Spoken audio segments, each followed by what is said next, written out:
Ito na lang, restaurant. Yeah, yan, okay yan. Okay. Way Talaga na. naman, iba na mundo ngayon, ma'am, ano? Yeah. Live din tayo, sir, sa Facebook. Yes, yes. So, I'm just waiting for the cue from the Facebook and we'll go live na po. Ano? Yeah. Loading na tayo sa Facebook. Sige, ma'am, So, we thank will you. have also the Senate media with us. Yung aking parang... Meron kayong daw video presentation din. So, just in case lang yung sa legislative work naman. sige, okay. Meron tayo. Ready na. Okay na? Okay. Good morning, ladies and gentlemen, my dear friends and colleagues at Kapihan sa Manila Bay. We're in Zoom webinar and as well as live streaming in our Facebook page, Kapihan sa Manila Bay.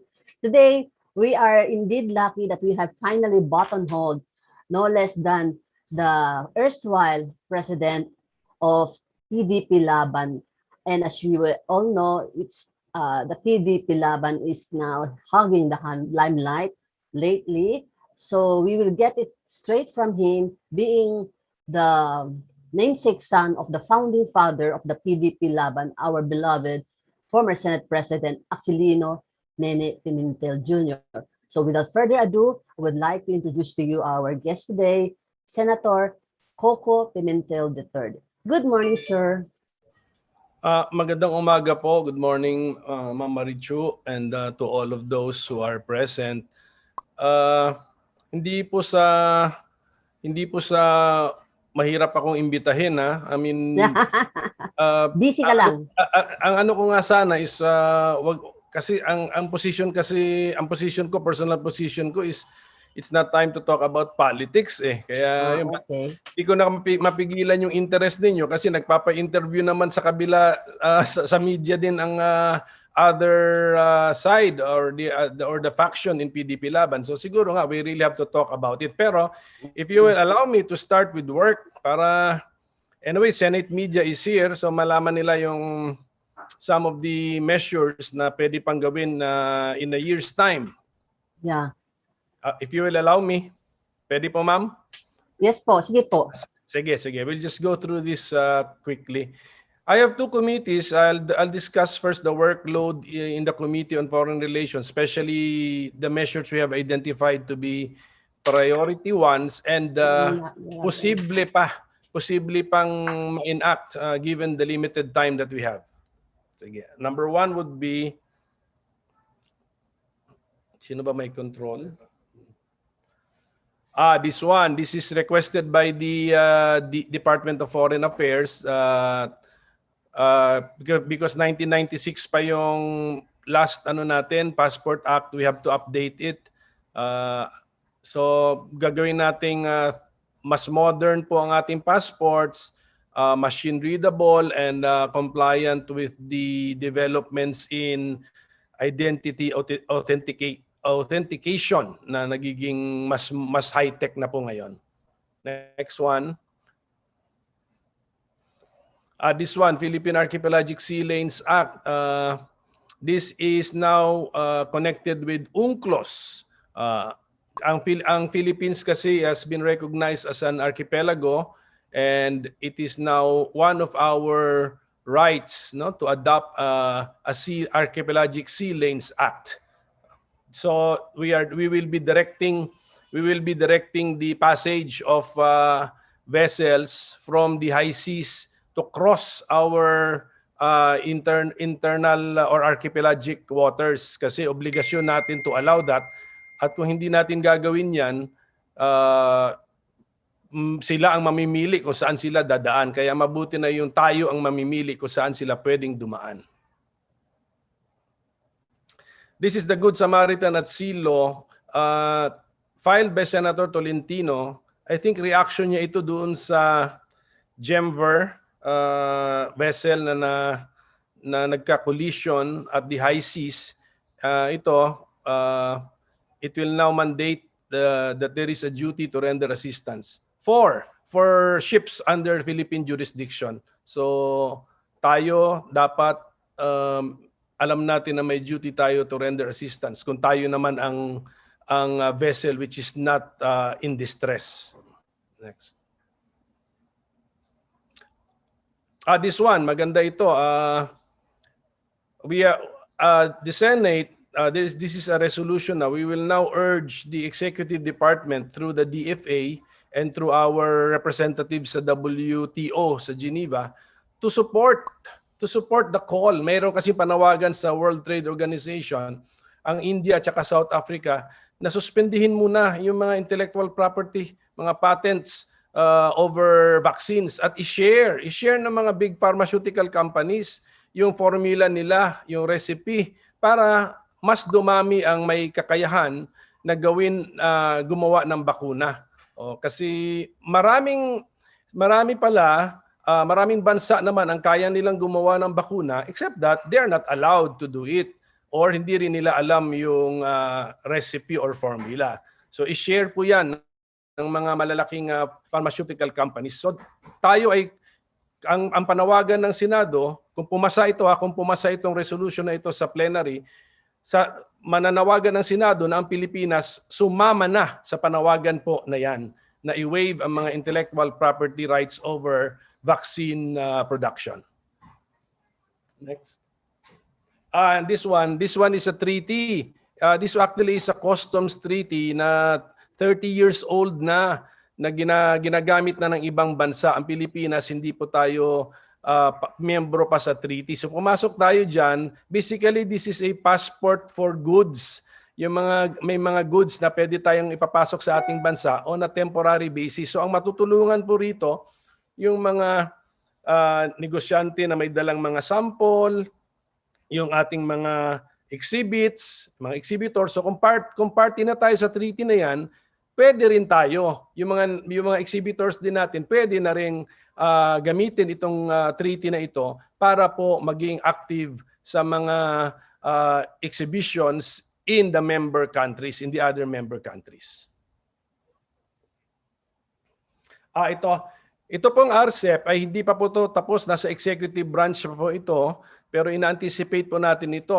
Sana maaprubahan na ng executive branch para ma-endorso na po ng committee sa plenary. Ito po ay isang napakalawak na economic partnership, parang trade agreement between the 10 ASEAN member states, tapos dagdagan mo pa ng 5 mga malalaking bansa, specifically China and Japan, andun na. Tapos andun din yung mga economically progressive countries like South Korea, Australia, and New Zealand. So magti-trading po tayo kasama sila, bababaan ang mga tariffs, at the same time papayagan yung mga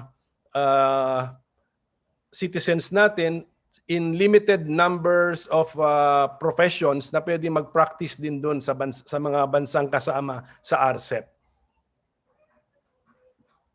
Doon naman po sa pangalawa kong Committee on Trade, Commerce and Entrepreneurship, napakarami kasi ang mga na-refer dito, kaya medyo lilimitahan na lang natin yung ating pwede pa, posible pang ma-aksyonan natin at matapos, no? Mapass sa Senado and hopefully mapass into law. So number 1.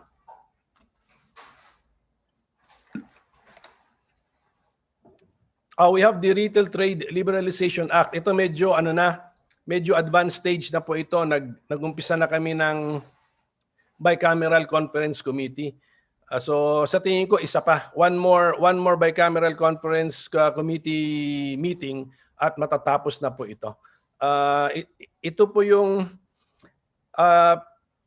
pinapababa natin yung halaga na pwede nang mag-invest sa retail trade ang mga foreigners. Ngayon kasi ang halaga ay $2.5 million. Hindi natin nakita yung pasok ng mga year 2000 yan napasa. Ngayon hindi natin nakita yung positive reaction na gusto natin. So ipapababa natin ng konti para dumami ang investor in the retail trade business. Pero ang habol na natin dito, ako personally, ang habol ko na dito is the creation of jobs. Sana by lowering the required paid-up capital, mas marami mag-invest, and then mas maraming negosyo, and then mas maraming ma-employ. Next would be this one. Ito po yung Internet Transactions Act kasi maraming reklamo sa lokohan, sa pagbebenta o sa trading sa internet. So ito po susolusyonan po natin hopefully with this Internet Transactions Act.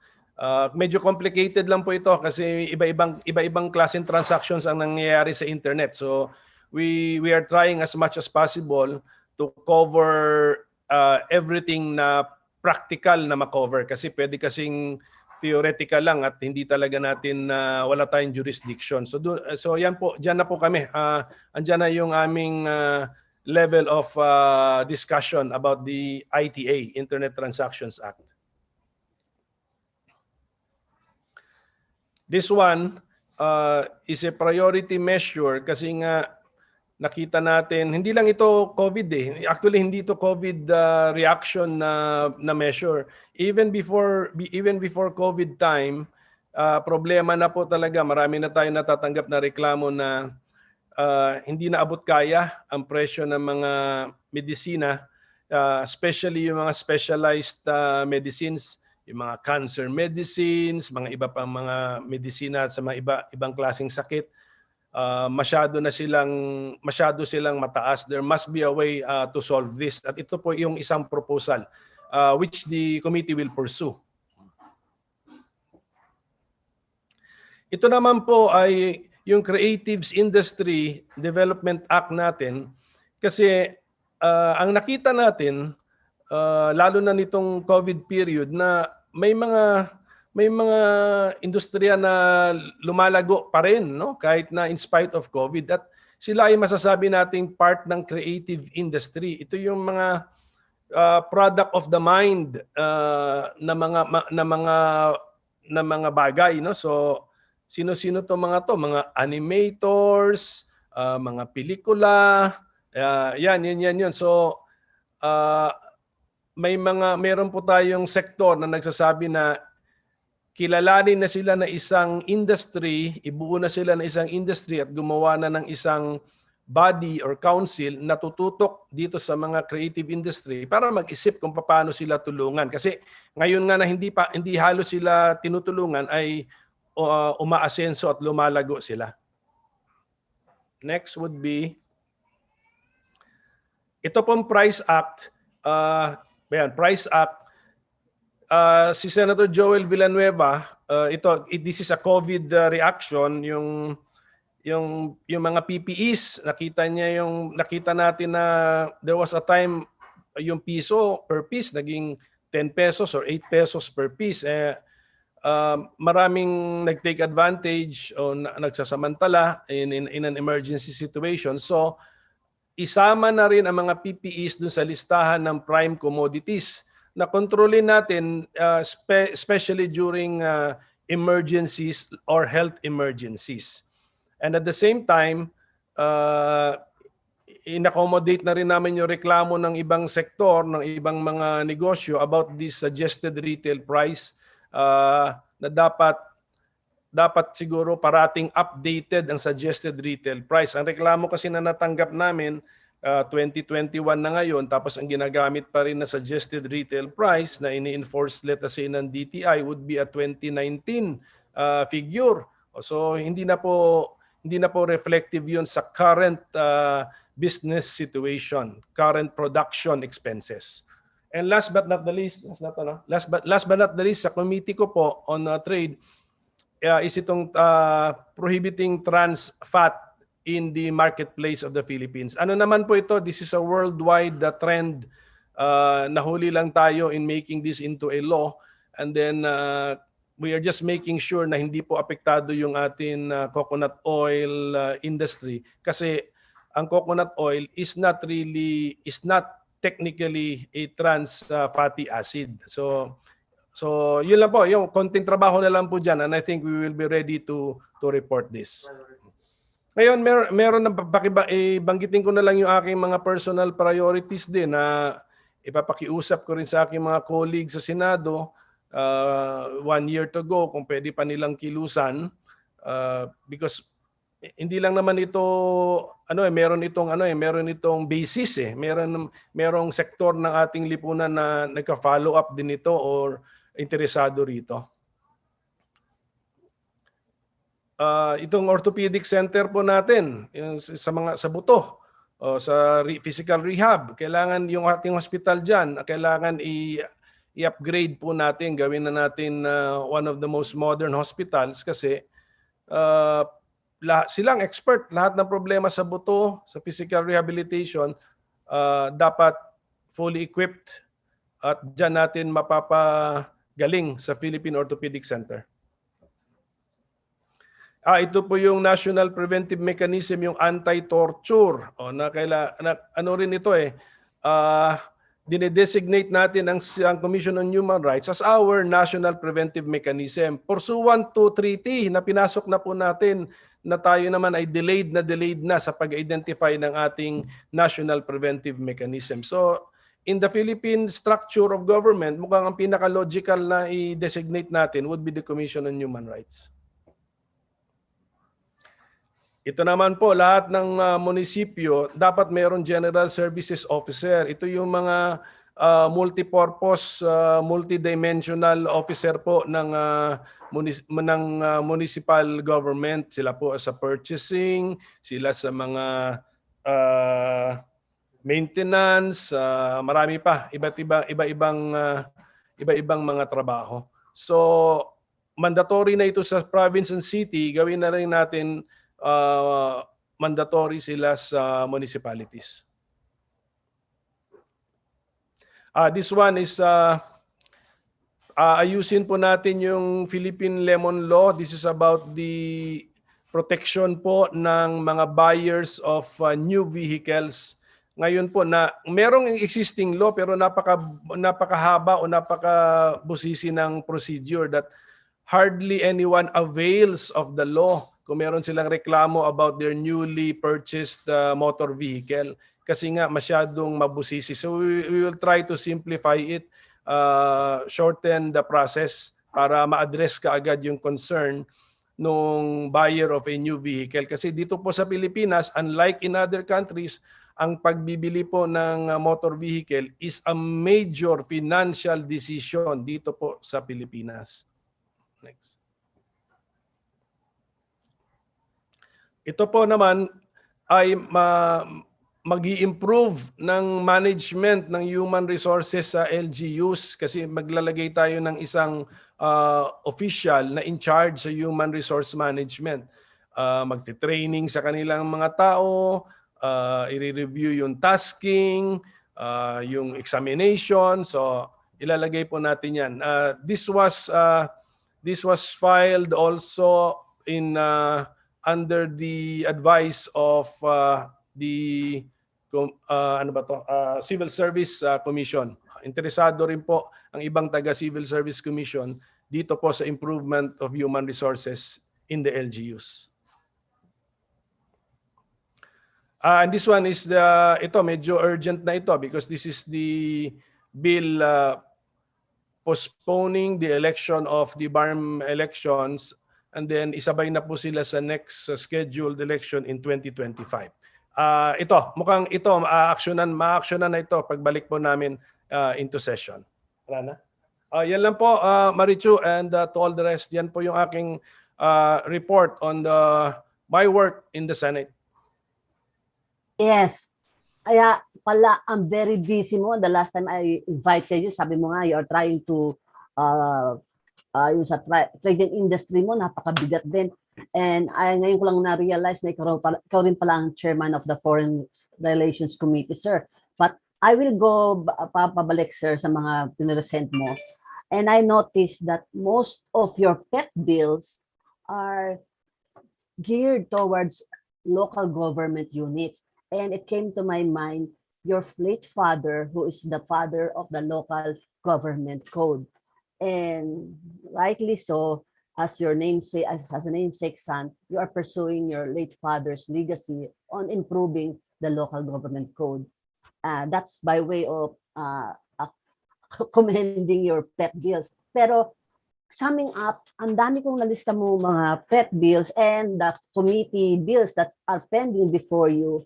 Do you think you have the time, given the remaining days of the 18th Congress, which opens next week, next week, July 26? Do you still have time because and the forthcoming elections campaign around the corner? Do you think you have the time? And what is your That's timetable? why ma'am, best effort na lang yan. Yung, for example, yung sa trade ay listed siguro 6, pero ang total referral sa trade mga siguro 50 eh. Limited So, na. kailangan talagang mamili ka na.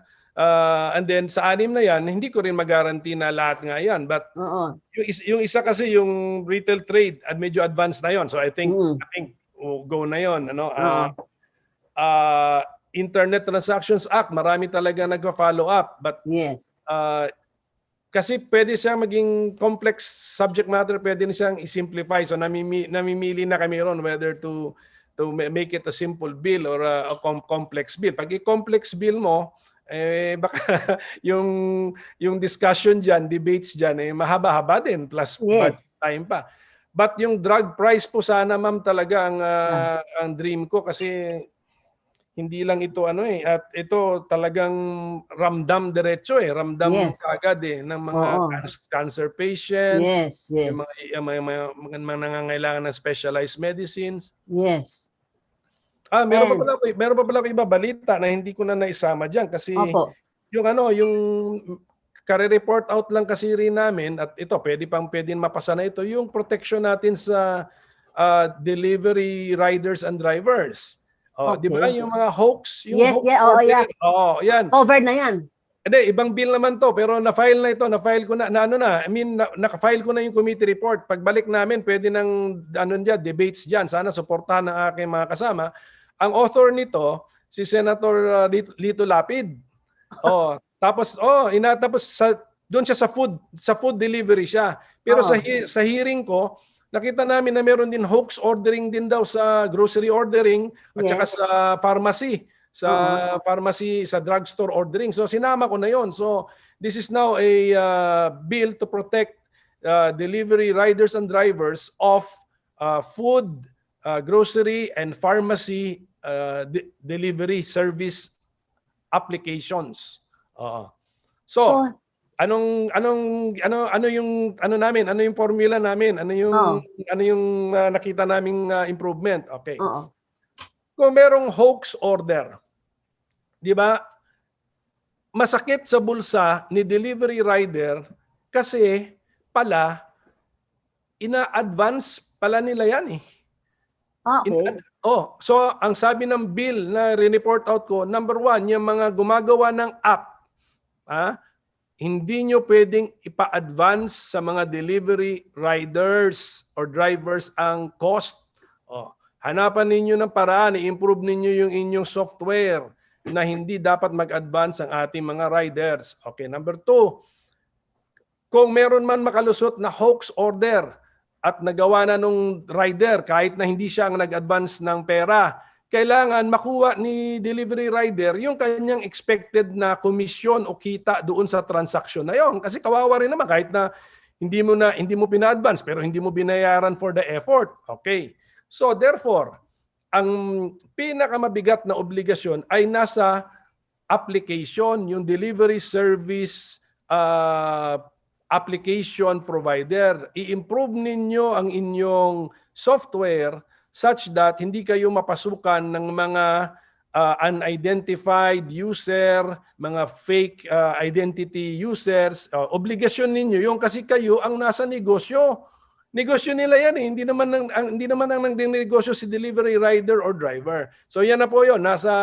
We have already Senate bill filed already under committee report number 273. Ayan po, nasa screen natin. So hindi ba pwede i-combine ito sa ITA, sir? Sa Internet Transactions Act? Pwede technically pero it will make it more complex. Ito very specific. Ang sa internet, ito naman Maricho sa Internet Transactions Act. Meron naman bumili, for example, ng eyeglasses sa Facebook. Kasi may Facebook, meron yatang ads doon para bumili siya. Oh. Pagdating sa kanya, sabi niya, tingnan ko nga muna itong eyeglasses. Sabi, hindi sir, magbayad ka muna. Pagbayad daw niya, tumakbo na yung nag-deliver. Pagbukas niya, hindi ito yung expected niya na ito yung talagang mumurahin lang na plastic frame. Ganon. Okay. Okay. That is an internet transaction. But then we will now govern it in the internet transactions law. Very specific naman itong hoax ordering sa delivery ng pagkain. Tapos dinagdag na natin ang delivery ng grocery at saka delivery ng pharmacy. Okay. So, yun ang more likely maipapass within this 18th Congress. Itong napansin ko sa foreign relations mo, medyo mabigat, sir.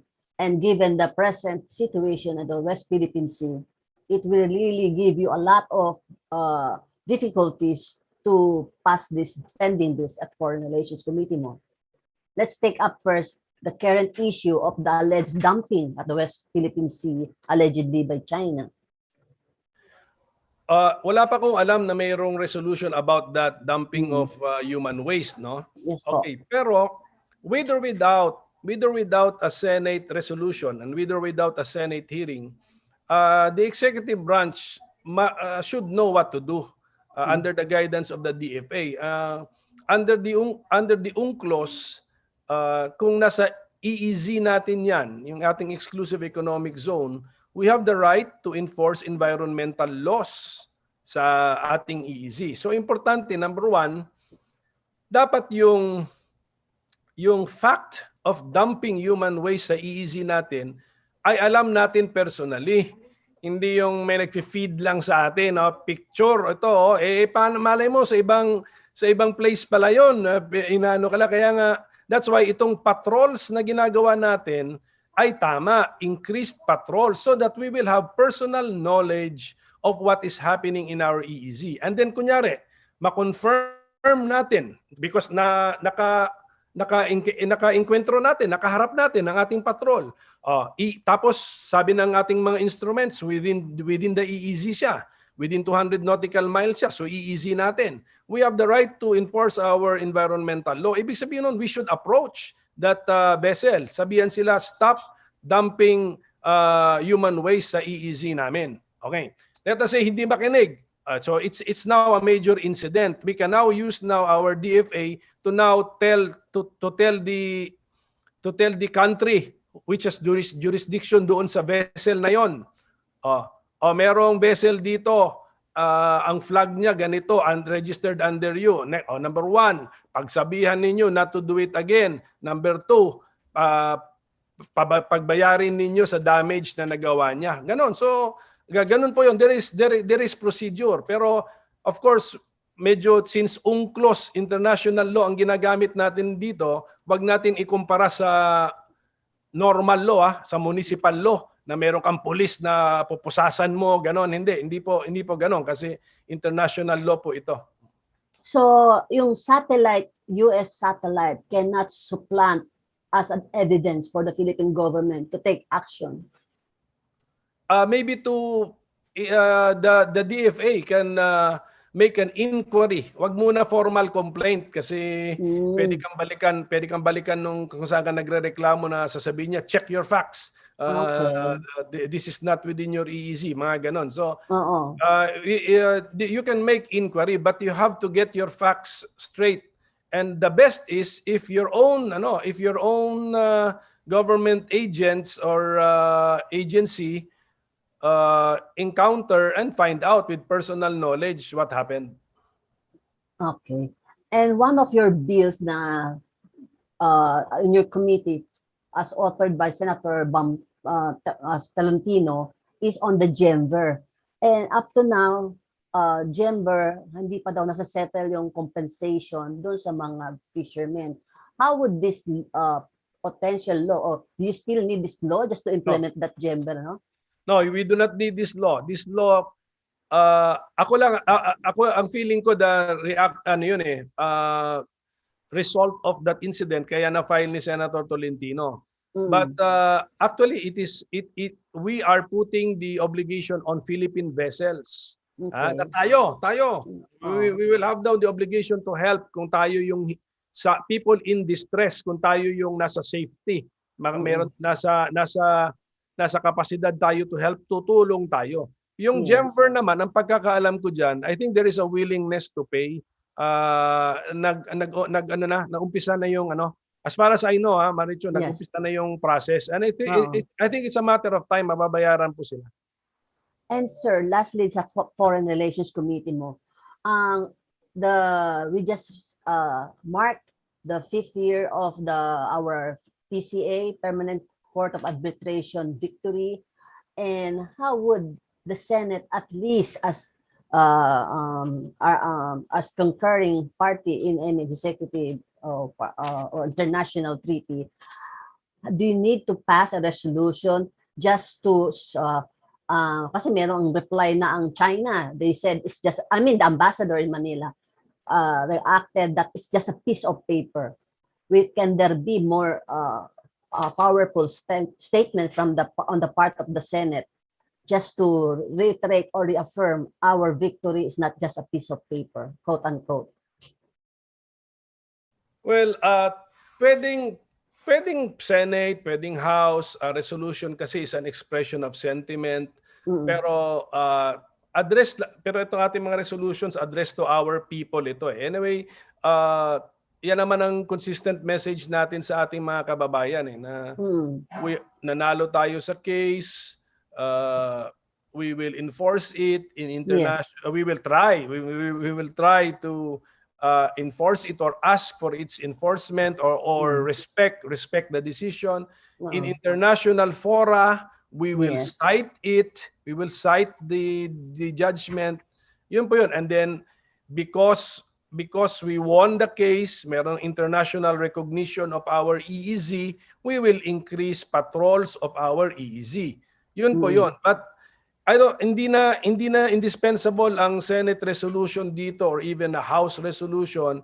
Ang importante in international fora, consistent ang salita ng Republic of the Philippines through the DFA and through our ambassadors and our representatives na, number one, we are glad that we have secured this ruling from an impartial tribunal, and it recognizes our maritime entitlements under UNCLOS. So we expect other countries to respect the entitlements of the Republic of the Philippines under UNCLOS, lalo na yung mga parties to UNCLOS, hindi ba? Kasi nawala ng halaga ang treaty ko yung kausap mo, hindi rin pala irerespetuhin ang entitlements mo. So, ganun na po tayo kasi debating with China useless Tapos na eh. There should have been a formal debate actually before the tribunal. Hindi ba? Yun eh. The tribunal should have been the formal debate between Philippines and China. Unfortunately, China did not participate. So as chairman of the Senate Foreign Relations Committee, do you think you need to come out with a strong statement to scold or to call out attention of the statement of the Chinese ambassador in Manila in saying it's just a piece of paper, quote unquote? Teka muna. Ambassador to Manila ba yung nagsalita? Yes, or the yes. Chinese foreign, I think the Chinese Foreign Ministry yata.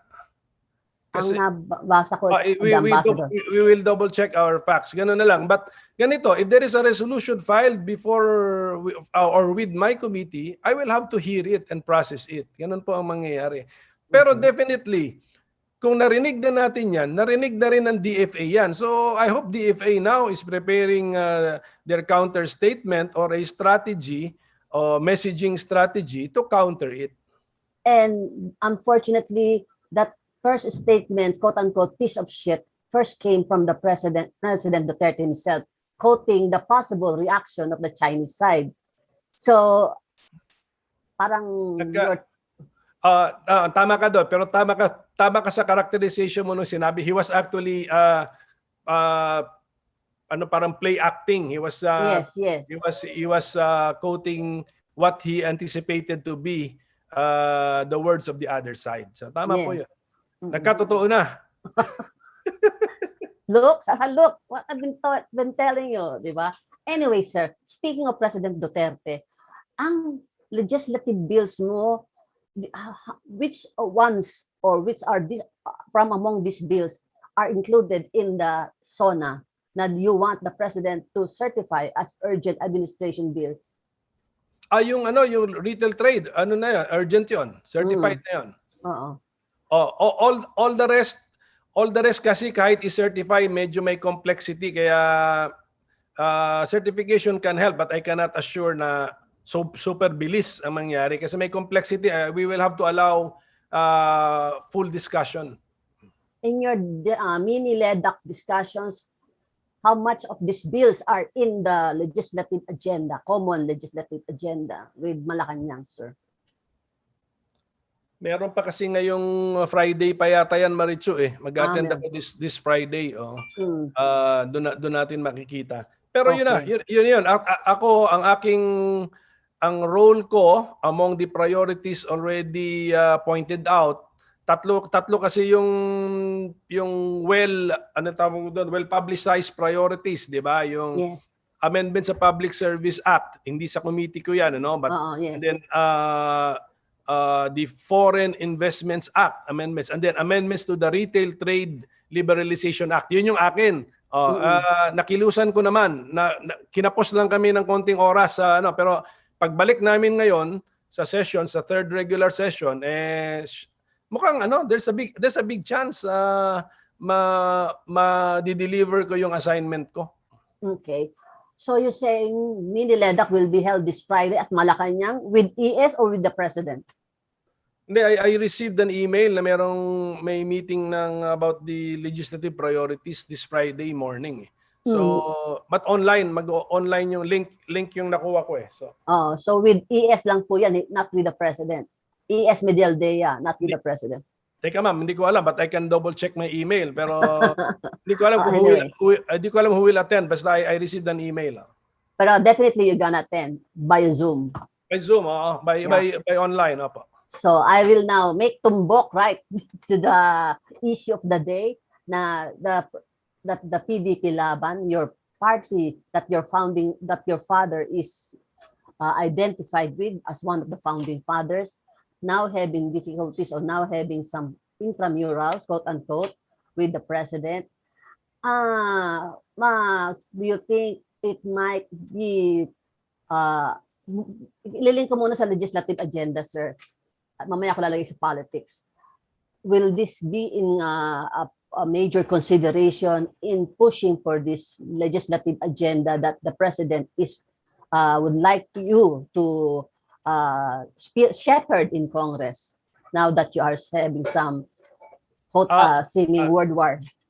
Okay, yung internal matter kasi ng PDP-Laban, meron kaming internal debates dyan, internal conflict. Let's say, sabihin na natin conflict. Nababasa ko rin sa ibang bansa na may mga political parties din na meron din silang ganyan na mga intramurals nila, political positioning. At saka, ito na lang siguro i-stress ko sa aking mga party mates. Itong mga intramurals na nangyayari ngayon is because of our preparation for the presidential term 2022 to 2028. Wag natin ipaapekto sa presidential term na 2016 to 2022. Tapos na yun nanalo na nga kami sa 2016 elections, PDP-Laban ang nanalo doon. So, as much as possible, the 2016 to 2022 term ni President Rodrigo Roa Duterte, gusto ng buong PDP-Laban yan na maging successful. Kasi that is also the success of the party, not only the success of the President who we helped in the elections and who won the elections with our help. Yun po yun. So, wag namin ililito ito. So, all the priorities of this administration, legislative priorities na maganda naman, ang tawag doon, ang objective, tulungan natin para talagang makamit at maging realidad. So yun po yun. And then yung intramurals is preparatory to the next term, 2022 to 2028. Yan po yung essence nito. Hindi po, wag tayong, ang nangyari kasi patras kami ng patras, parang 2015 pa ngayon. Para kami nag-aaway na President Duterte, hindi na to 2015, for 2022 to 2028 na po ito. Anyway, kasi nakoberan ko yung dad mo. It's when PDP-Laban is just a ragtag political party then, and you were still a student, I think. And now, you are heading this party. May I just know, kasi napakinggan ko lang itong mga statements nila Matibag, nila Kusi, na when you relinquish the PDP-Laban to Senator Manny Pacquiao as acting president last December in a Thanksgiving of party tayo at the house of Senator Pacquiao, you merely announced that he will take over as acting president so that your party mates will get used to calling him president, and it did not pass through a process of selection, nomination, and so forth before electing a president of the PDP-Laban. And I would like to get straight from you, na di ba sa father mo galing yan, and you just suddenly out of the blue, just relinquish it to Senator Pacquiao, who has been a party, has been hopping from one party to another before. Well, yung party hopping, wag silang mag-charge ng gano'n kasi tignan din nila sarili nila sa salamin. Kasi at least ako, ang masasabi ko, I have never changed the political party. Tsaka daddy mo, yung dad mo. 1980s. Kaya wag nilang gamiting issue kay Senator Pacquiao yun kasi tingin din sila sa salamin. Pero ganito kasi yun. Last December 2020, by that time, meron na kaming established hierarchy of the party. Okay? I was the president and Senator Manny Pacquiao was the executive vice president. Yun yung parang vice president ba? President and vice president. So I stepped aside so that the party will be led by, number one, someone who is younger, number two, with more energy, number three, has a personal interest in the upcoming election kasi at the very least, re-electionist senator din siya eh. Kasi kami, tapos na kami, 2019 kami na-elect eh. So at the very least, re-electionist senator, pwedeng umakyat ng vice president, pwedeng umakyat ng presidente. So ganon, so new way of thinking, younger, siguro bolder, mayroon siyang, basta new way. Ako kasi conservative, politically speaking, conservative ako, lalo na kung candidacy ng ibang tao ang nakataya, medyo super ingat ako noon. Kung candidacy ko nakataya, I don't care. I will take risk kasi I will pay the price. Pero pag ibang tao, candidacy na ibang tao ang nakataya, masyado akong conservative kasi, di ba, baka masaktan yung candidacy niya. So, ganun na nangyari. So, it was an automatic succession because I stepped aside. But I did not leave the party. They promoted me to a national executive vice chairmanship position. So andun ako. So they added the term executive. Ibig sabihin nun, kung pwedeng mag-guide ko yung day-to-day operations ng party kasi 20 years ko, 20 plus years ko hinawakan yan kaya kabisado ko yan eh. Yes. Yung mga tao natin sa headquarters, wala silang ibang nakikilalang PDP dyan kung hindi ako. Pimentel lang ang kilala nila dyan. So, ganun po yun. So, ganun yung reason. Pero, yung acting kasi na word na parati na, kaming mga nagpapatakbo ng party, parati naman namin ginagamit yan. Just to remind everybody that we will have to finalize everything in due time. So, including actually who are the people entitled to vote in the critical meetings. We have to finalize this kasi nung nanalo si President Duterte, talagang nag-multiply talaga ang membership ng partido. Grabe ang linya doon. Linya. Akala mo nagpapabakuna eh. Ha? Pero ang dami na linya. So, because of the influx of, we will give credit to the president, talaga naman siya nag-attract ng maraming members dyan. But ang nangyari naman,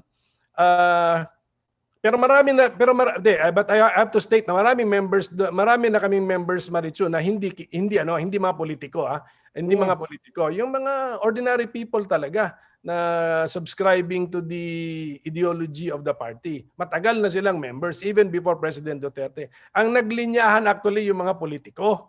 Oh, so yun na, yung mga kilala ninyo, kung makita ninyo sila sa Zoom yung mukha nila, kilala ninyo sila kasi Yes, I know. appointed. Mabibilang lang yung mga PDP-Laban, no? Mga less than 10, alam mo talagang PDP. Appointed and elect. So mga nakalinya sila. So to process the line quickly, ang usapan namin doon na we will allow them to come in, admit namin sila subject to their full compliance with the membership requirements. So ganun na muna para hindi masyadong humaba yung linya. Sige, pasok kayo. Pero take the time to comply with our membership, with our basic membership requirements. So ganun na nangyari. Ngayon, si Secretary Cusi, when he wants to reorganize the party, vice chairman lang yan, supposed to be a passive position, pero he was moving like he was party president. Ganun na nangyari. He wants to reorganize it. Ang sabi ko nga sa kanya, we have to make sure na yung mga merong weight ang boto ay yung mga taong tunay na miyembro ng partido o na nag-take ng time mag-comply sa basic membership requirements. Yun ang pinaka-importante sa lahat. Hindi pinaka-importante sa lahat ay ma-reorganize niya ang partido pero kahit sino-sino na lang yung pina-participate niya. Meron nga siyang nasa online niya, nakita ko nag-resign na sa party, nandun pa eh. O paano nangyari yun? Formally na sumulat sa partido mag-resign pero pagdating sa online meeting ni Secretary Cusi, nandun pa rin. So, from your own record of PDP-Laban, nasa iyo lahat ng records, as of this date, how many are legitimate PDP-Laban members? And how many are non-politicians? Sa non-politicians, madami. Kasi ang total database namin, approaching 100,000 na yan. Ini-encode yan ng headquarters namin. Ang politicians siguro namin, up to the councilors, mga around, rough estimate from memory, ilagay na lang natin sa 7,000. So mga all over the Philippines. Kati councilors po 'yon kasi meron din kaming master file noon kasi rene-report sa COMELEC po 'yan eh. They want to know ilan yung per position, ilan ang male female, may ganun reportorial requirements ang COMELEC. So we have this as far as elective officials are concerned, and then i-minus na lang natin siya sa total estimate sa database na 100,000. So around 93,000 are the non-politicians or the members who are not even interested in running in elections, pero interested in being a member of PDP-Laban. So ibig sabihin nun, ibang dahilan ng kanilang staying with PDP-Laban, it must be the ideology, the program of government. And at the rate, as I was watching last night at News TV cast, they are now steps ahead in saying the COMELEC might have a problem should there be 2 PDP-Laban to register. The COMELEC siguro madalas na rin naman nila yata itong problema na nakikita na-encounter nila siguro involving other parties, even sa party list. So the COMELEC should have a procedure na on how to speedily resolve this. Pwede naman sila mag-trace back sino ba yung recognized COMELEC, recognized namin na party, PDP-Laban, then step by step. Ngayon, umatras sila. Doon sa mga nagkiklaim na PDP-Laban, umatras sila. Kung sino ngayon ang maka-atras doon sa recognized ng COMELEC, that should be the first choice nila to initially recognize.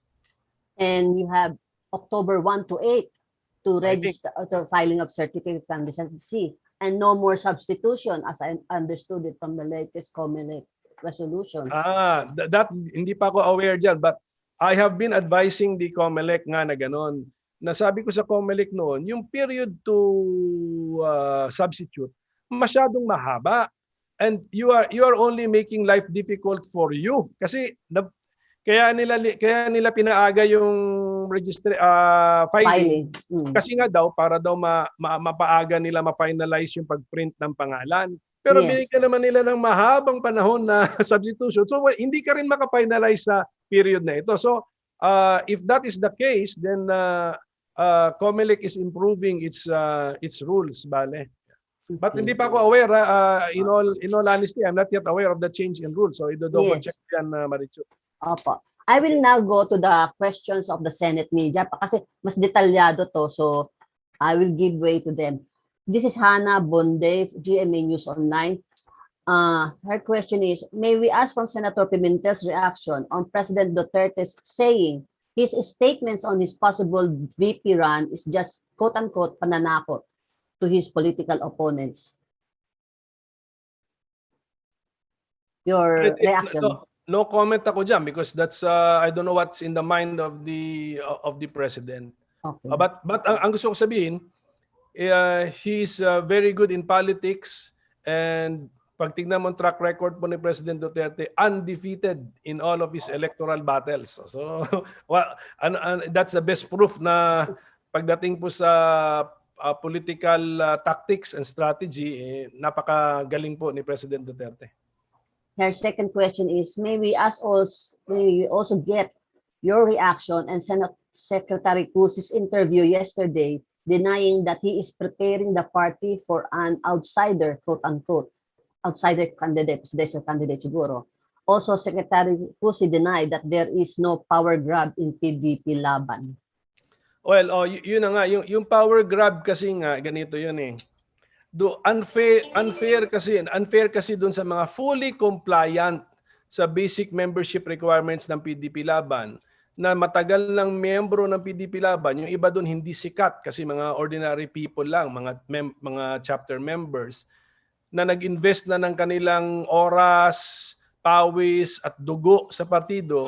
Ngayon, ipapantayin mo siya ngayon sa mga taong rini-recognize ni Secretary Cusi na hindi naman compliant sa basic membership requirements. O yun ang power grab. Sila ngayon, ibig mo, ililiko nila, iti-take over nila yung control. Kung ang party ay isang bihikulo, isang let's say barko o kotse, ti-take over nila yung control, and then sila, ang decision making sila kung saan tayo patungong direksyon. O ni hindi nag-comply ng basic membership requirements. Meron nga pina-audit na namin yan, Maricho. Ito na yung I have this paper sa headquarters, no, ng lahat ng mga notable personalities ng PDP-Laban kung ano yung kanilang compliance with our basic membership requirements. Dapat gano'n, kaya ilang ulit ko na and then ito pang isa pang I wrote Secretary Cusi February pa. Hindi lang ayan, ito. February pa. Sinabi ko sa kanya na sa pag-reorganize ng partido, conscious tayo na yung mga kikilalanin nating mga may weight ang opinion, yung mga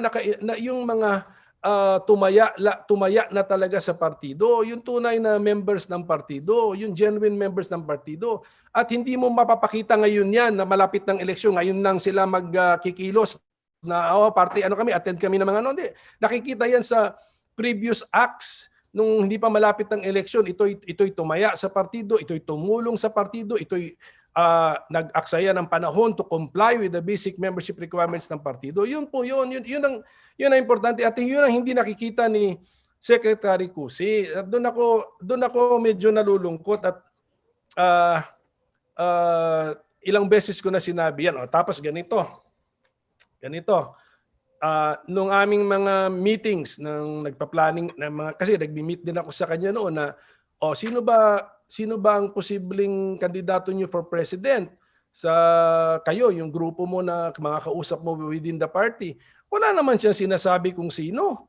At least ako sinasabi ko na si Senator Manny Pacquiao baka interesado. So ilagay na yung pangalan sa, kung meron man parang bold dyan, ilagay na yung Tambiolo, ilagay na yung name dyan. Kayo, meron ba kayo ilalagay? Wala naman siya sinasabi na pangalan. Ngayon, sa media ngayon, ang mga latest pronouncements nila, merong outsider na gusto nilang kunin. After their May 31 meeting, merong news report na may flinote si Attorney Matibag na outsider na tinanggihan sila. I will not join your party. Ngayon naman, nasa media naman, sabi ni Secretary Cusi, it's possible that the outsider can be our presidential candidate but must follow a process. So ngayon may pangalan pala sila. Bakit nung kami nag-uusap na confidential, party mates, confidential meeting kunyari or a free-flowing meeting, mag-usap kami, bakit hindi makasalita? So kaya tuloy umabot kami sa ganito. There was no leveling off or good faith leveling off, walang honesty. Ang basic na gagawin mo sana dyan, may tambiolo dyan, ilagay mo yung possible para makaplano tayo for 2022 to 2028. Linagay ko yung pangalan ni Senator Manny Pacquiao dyan, interesado yan, most likely interesado yan, ilagay. Sa kanilang side, wala, nothing. But can I just specifically ask on Cusi, when did he become a PDP member? Was it during when Congresswoman or Speaker then Gloria Macapagal-Arroyo were in as PDP-Laban? Was it during that time? Sa campaign for 2016. Kasi konti lang talaga kami doon sa PDP. Kailangan ko ng tulong.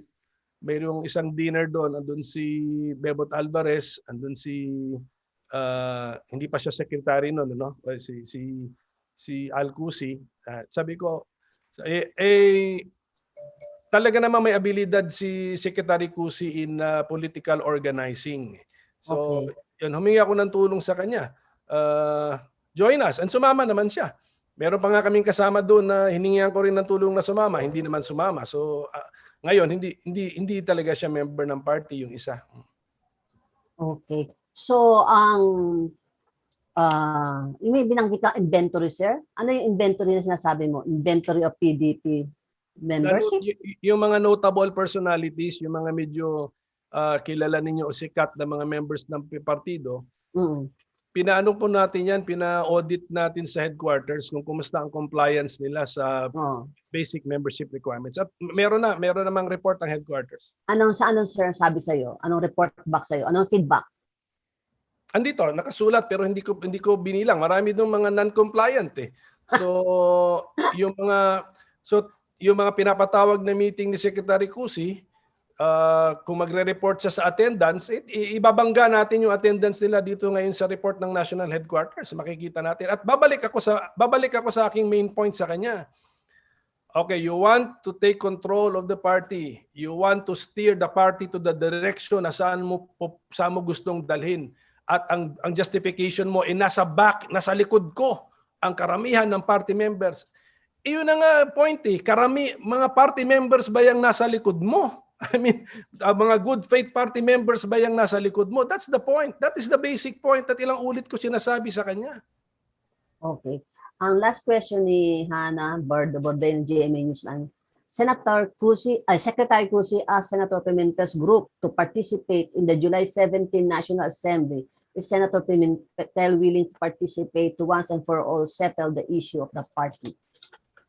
Hindi kasi July 17, hindi na nga namin kinikilala yung authority to call that to call that meeting to order. Tapos kami pa pupunta doon, di kami pa ang gagamiting excuse na biglang naging legal lahat. Di ba? So, I mean, tapos pagdating mo doon, padded na yung voting delegates doon. So hindi nga ganoon. Kaya nga parati ko sinasabi sa kanya, step one, ayusin natin ang voting delegates. Importante yan, voting delegates, especially to settle a controversial issue kung meron tayong many choices for president. Kasi naman, presidential election talaga yung nagdi-divide sa party. Yung mga meeting namin sa Tambiolo, wala naman silang nilalagay na pangalan. Sa point of view ko, isa lang. There's only one party member who may be interested in running for president. Oh, isa. Ngayon mag-adjustment tayo na ginawa nating party president, angal sila. O pag tinanong mo bakit ba ano bang angal ninyo? O tayong magsalita. Wala naman pagdating ngayon sa media, yun na nga pala, may outsider na gusto nilang entertaining to be presidential nominee. So idadaan pa nila sa process. But what is that process? To be voted for by people who are present in a meeting who are not even compliant with basic membership requirements. Is that it? Is that the main idea? Yun na nga, yan ang problema eh. I mean, when we were talking, sana sinabi na yun. Kung sinabi yun, then ang next step, okay, there is more than one name. Okay, so how do we resolve this? Okay, we will have a convention. Okay, let's now make sure na yung delegates to the convention are really those who are members of the party. So ganon. And then i-accept ngayon yan nung mga, 'di ba? Kung agreed, kung yung rules ay agreed upon, malinis ang voters list. Therefore, the winner will respect the result. Yun eh. Ganun dapat maraming barahang nakatago. Ngayon, dahil lang siguro sa galing ninyong mga taga-media, napapalabas ninyo yung baraha. So pati ako nakikita ko yung tinagong baraha nila sa news reports lang ninyo. So, let's name that outsider, quote unquote.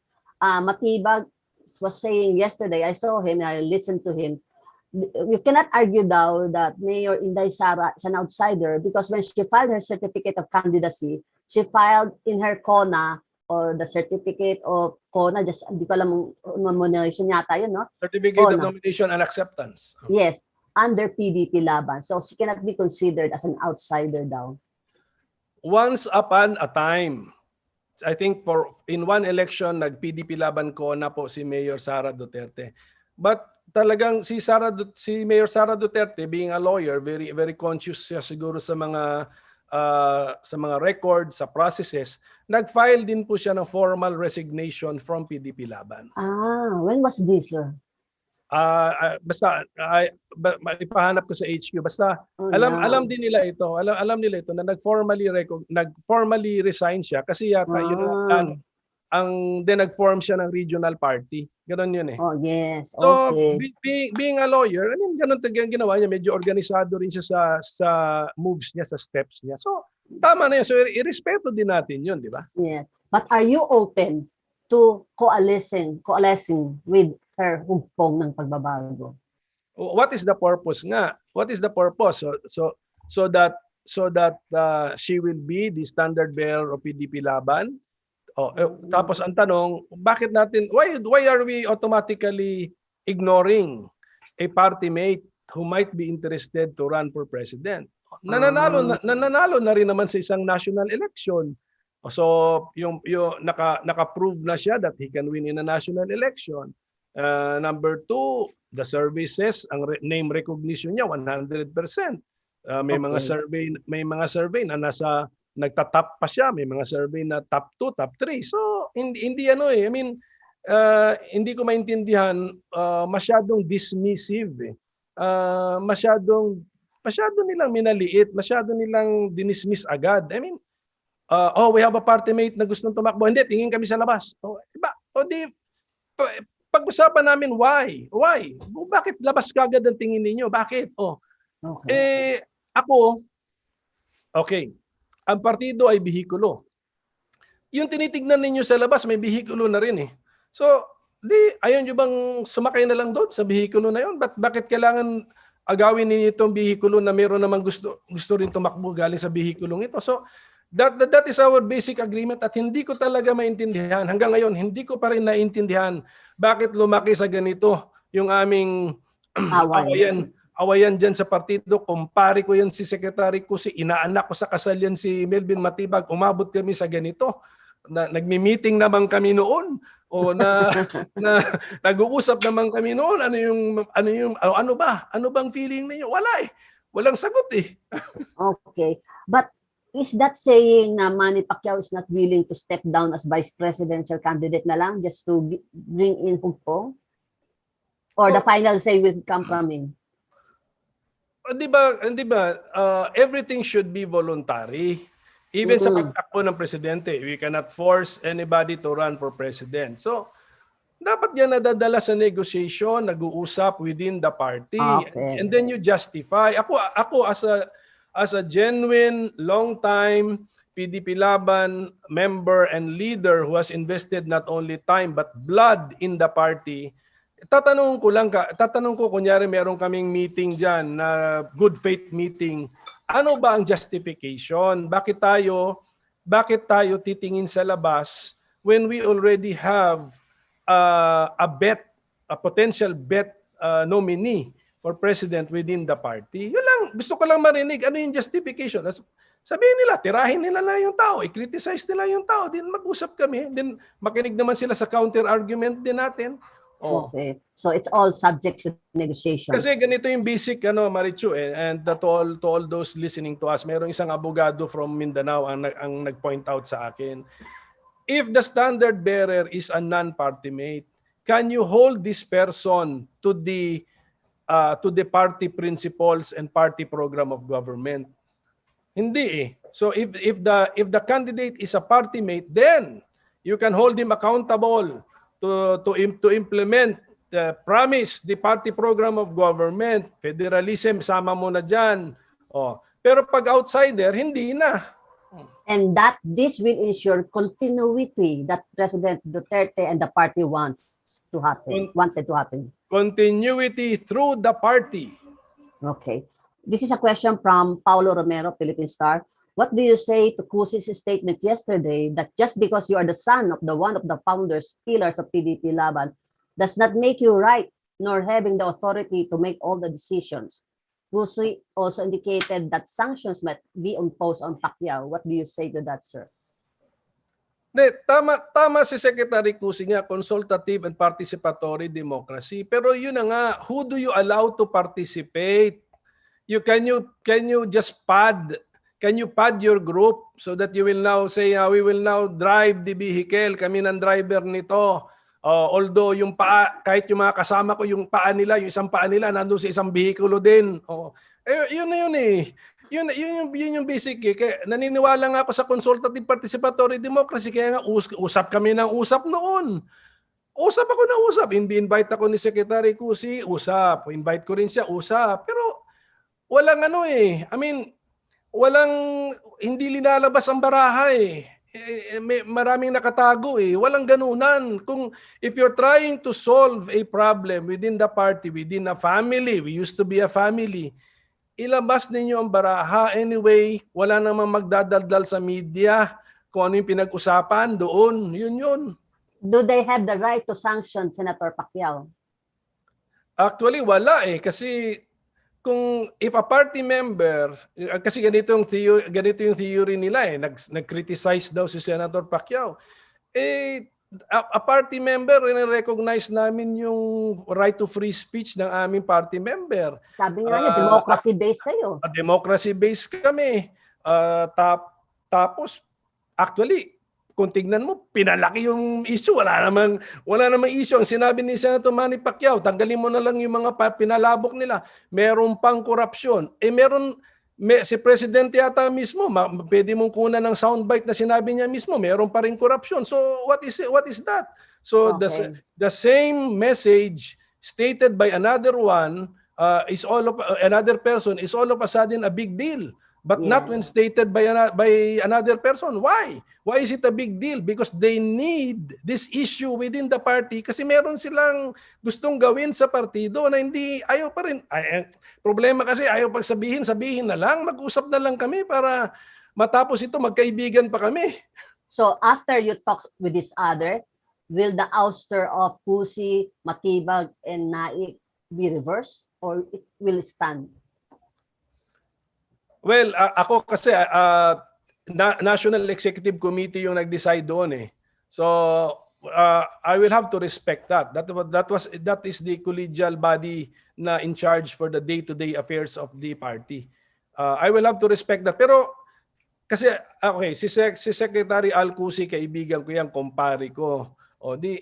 We do not have to part as enemies just because of this issue na ito. So pwede pa rin kami mag-usap pero ano na lang ito, personal na lang ito, hindi na ito as party mates kasi from the point of view of the national headquarters, expelled na po siya eh.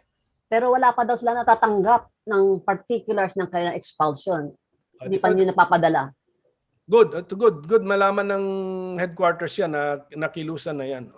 Na padala na. Dapat padalan din naman. Okay. Ito pa question from Shea Torres of ABS-CBN. Sa recent Pulse Asia, mali yata ito. Ito kay Shea. Sa recent Pulse Asia survey, presidential at VP race with 2-digit percentage point.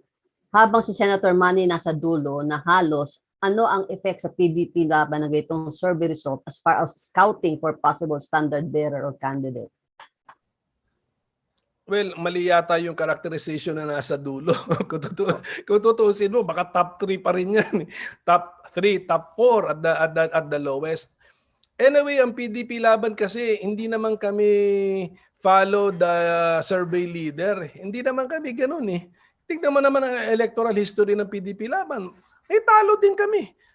We have defeats. We have major election defeats kasi we are not, hindi kami swayed na sino ba yung number 1 sa survey, doon tayo. Hindi tayo ganun. Kasi kaya nga pinoint out ng isang abogado nga from Mindanao, kailangan yung aming presidential nominee will defend and espouse and propagate the PDP-Laban principles and basic objectives. O ngayon, swerte na lang that we have a PDP-Laban member na merong fighting chance. Survey says, nagna-number 1, nagna-number 2, nagna-number 3, nagna-number 4.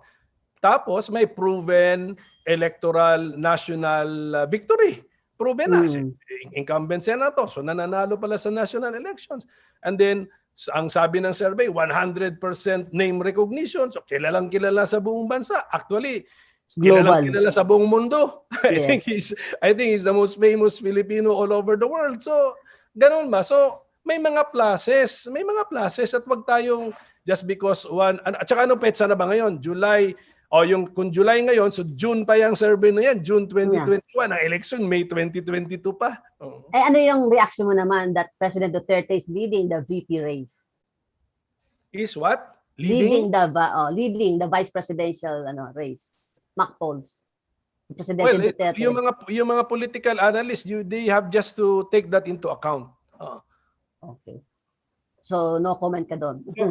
No comment ako doon. Kasi, siguro, that's parang sign, doon sa mga na-survey, 1,200 siguro yan, that's a sign na they approve of his performance. Okay. Ang next question niya, the President will attend the National Assembly meeting called by Cusi on July 17. And by the way, the President backed up daw Cusi as an unrecognized party member. How will your group treat this development as well as the party members who will attend the meeting despite your repeated calls for them to only attend your September meeting?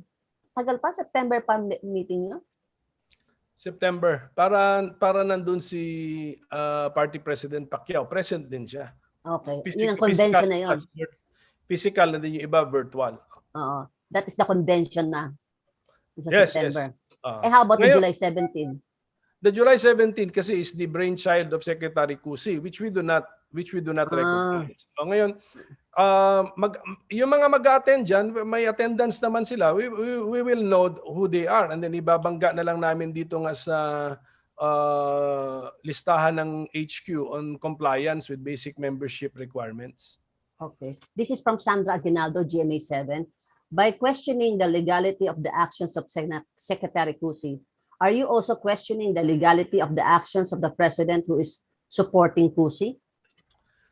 Well, si President kasi is fed information by Secretary Cusi.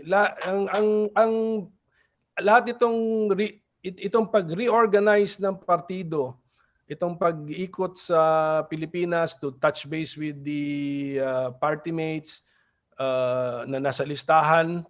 Kaya binigay ko rin kay Cusi naman yung listahan kasi naman ako, full trust ako sa kanya. Hingi siya ng listahan, binigay ko sa kanya. So, siya pong brainchild niya po ito.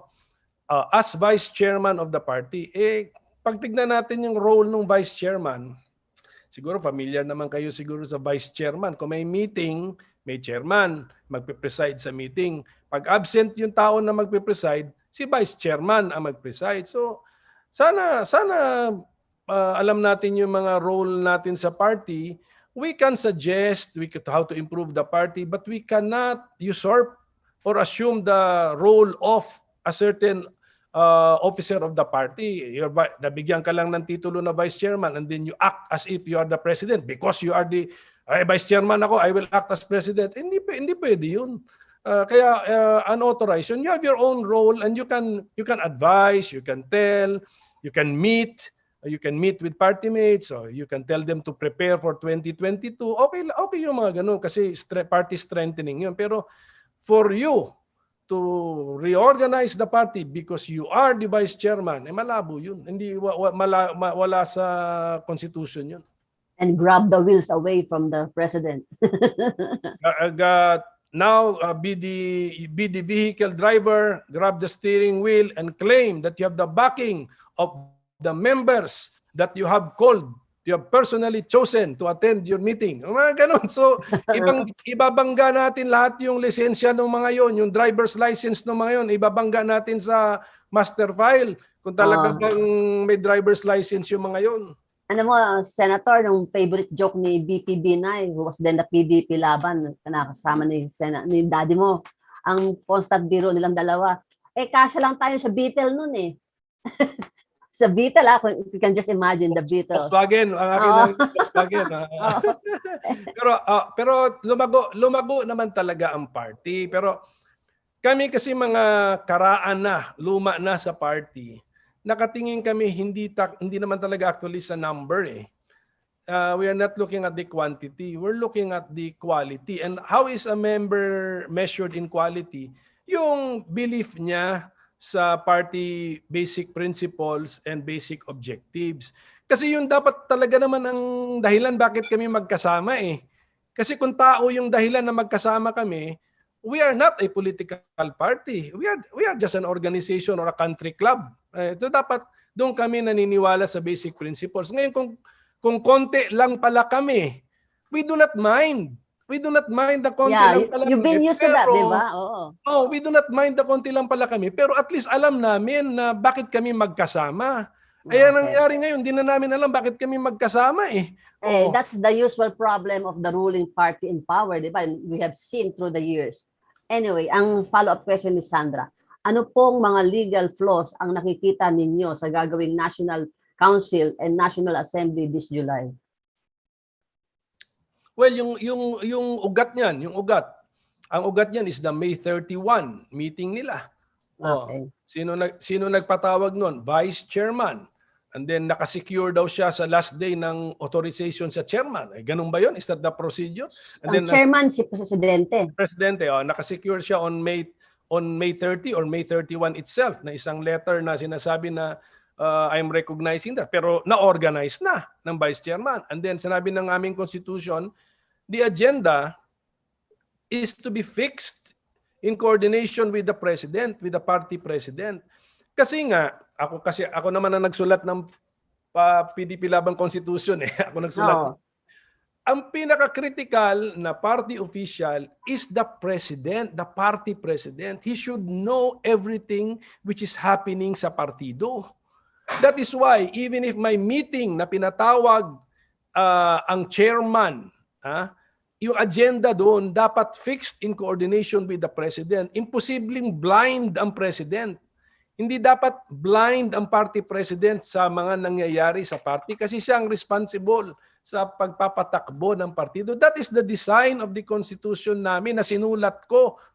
So the July 17 meeting will be also as illegal as the May 31 meeting. Correct. Lalo na ngayon that the organizer, the main organizer, has been expelled from the party. Even if the president recognizes him still as a party official. Oo nga, because meron kasi expulsion eh.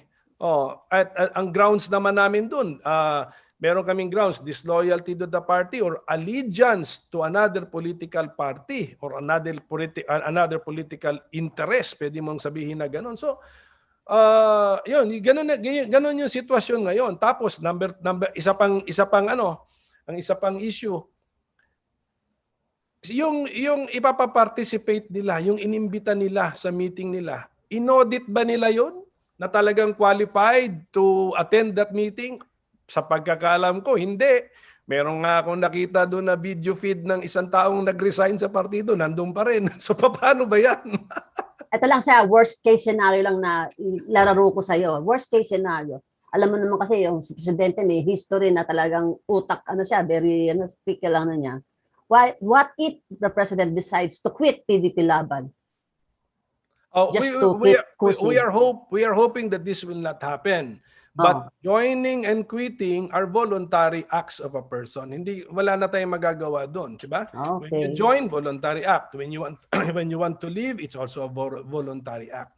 Okay. So when you run, it's also a voluntary act. Ganun din dapat Okay. yun. Hindi dapat pinipilit itong mga nominees. Pero you're hoping that the President won't this won't reach the point that the President will resign from PDP-Laban.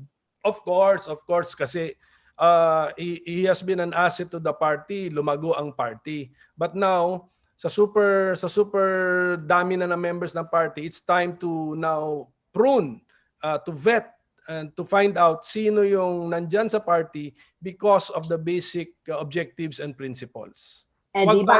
Ayaw natin ma-shift yung partido maging personality-based. Ayaw natin yun kasi yun talaga ang surefire formula na magko-collapse ang partido. Ma-erase from the face of the earth ang partido kung personality-based na tayo. So you're not subscribing to the tenet, politics is multiplication. Okay. It is, but that is not the only consideration. May mga prinsipyo din dapat tayong i-pursue kasi nga one of the roles of a political party is to present the people with alternatives. Okay. Another role or another task is to win the election para nga ma-implement mo. Yun doon dumating yung multiplication or addition na sinasabi mo kasi you want to win the election para ma-implement mo yung program of government mo. But meron ka rin dapat principles diyan na ipe-present mo sa tao para alternative ka. And then kung hindi ka nanalo, at least alam mo na, we have to work on explaining our principles para in the next election, tatanggapin tayo ng taong bayan. Okay, these are the last two sets of questions. The first is Elmo Santos, CNN Philippines, requesting Senator Pimentel's reaction to Senator Cruz's statement that Pacquiao-Duterte tandem may be impossible now because of Senator Pacquiao's supposed criticisms against President Duterte. Hindi, yung wala naman talagang formal proposal na Pacquiao-Duterte na nadaanan lang namin yan last time kasi sabi ko, ganito para maintindihan ninyo. Kasi ang tanong ko, bakit ba kami nag-aaway ng ganito sa partido? Bakit umabot na kami sa ganito? Nung nag-meeting naman kami ni Secretary Cusi kung maglalabasan ng baraha. Okay, ang baraha. Ang baraha nitong other group, Pacquiao for President. Okay.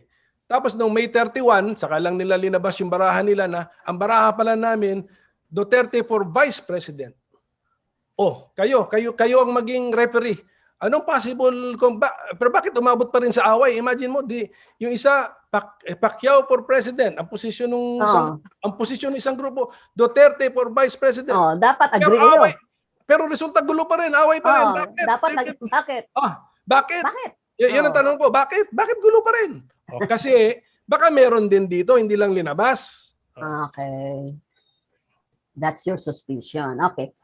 His follow-up question, CNN Philippines. Sir, Secretary Cusi also said that PDP-Laban, Bulacan chapter's complaints against Senator Pacquiao for criticizing President Duterte will be discussed during the National Council meeting Friday.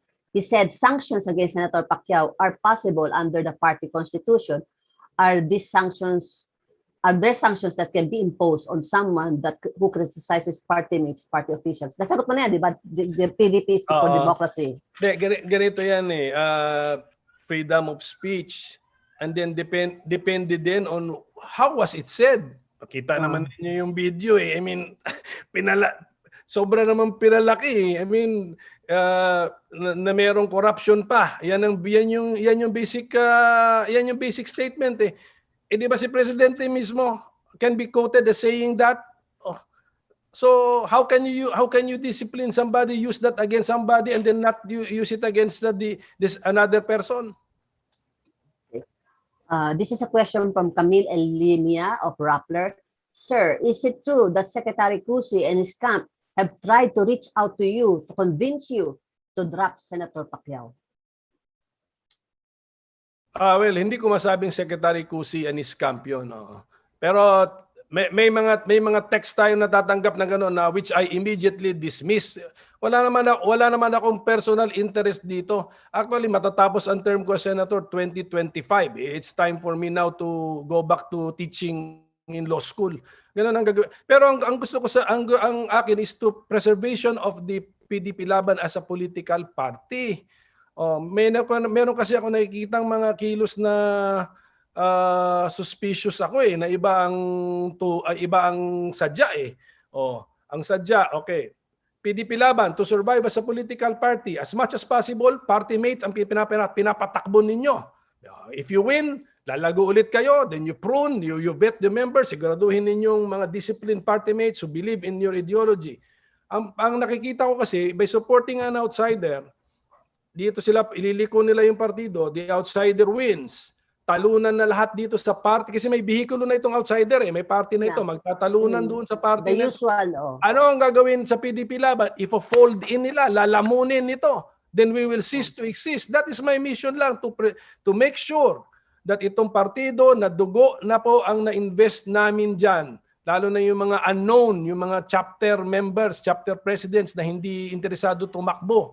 Ordinary members lang namin, hindi sikat, na dugo na rin ang na-invest sa PDP-Laban. Yan lang yung concern namin, na matuloy ang existence ng PDP-Laban at walang hidden agenda na i-fold kami, i-surrender kami sa ibang partido. Because sayang naman yung basic principles, basic ideology ng partido. I-fold mo lang kami sa partidong walang puro motherhood ang statement. At least kami merong federalism na pwede pang ipaglaban. Okay. And his second question is, how does it feel now that the people you defended, including President Duterte, are now going against you and the party that your father founded?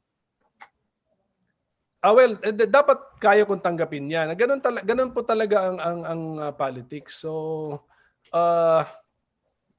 at saka this is, kung titisin ninyo, this is internal struggle o intramurals within the party in preparation for the 2022 elections. Na kung tignan mo sa ibang bansa, nangyayari din po sa political parties. Ang ingatan lang namin is number one, kung pwedeng hindi kami mag-split, kung pwedeng hindi maagaw yung partido at ang driver ay maging unauthorized driver, hindi naman pala tunay member ng PDP, yun ang ating iniiwasan. At kung pwede, at the end, kung makita natin na hindi naman pala basic principles and objectives ang commonality namin, kundi naging personality na yung iba, kung pwede maghiwalay na lang kami as friends, kung pwede. Yan ang pinag-iingatan natin. Tapos magkita-kita na lang sa polling place sa 2022 and may the best candidate win. Dapat ganun. Walang mga bad faith na maneuver. You're trying to deprive a candidate of his vehicle, and then your own candidate meron ng sariling vehicle, because bad faith yun eh. Hindi fair na laban yun eh. Let us be fair with each other. Let me play the devil's advocate just to round up our discussions on PDP. Because it was first raised by former CONCOM Commissioner Christian Munsod that President Duterte is actually aiming a backdoor entry to presidency. So it gives some playful minds like me, to play a scenario that all these supposed intramurals, are all like a zarzuela to mislead the public into believing there is no such plot for President Duterte kasi malakas naman talaga siya maging mananalo na Vice President.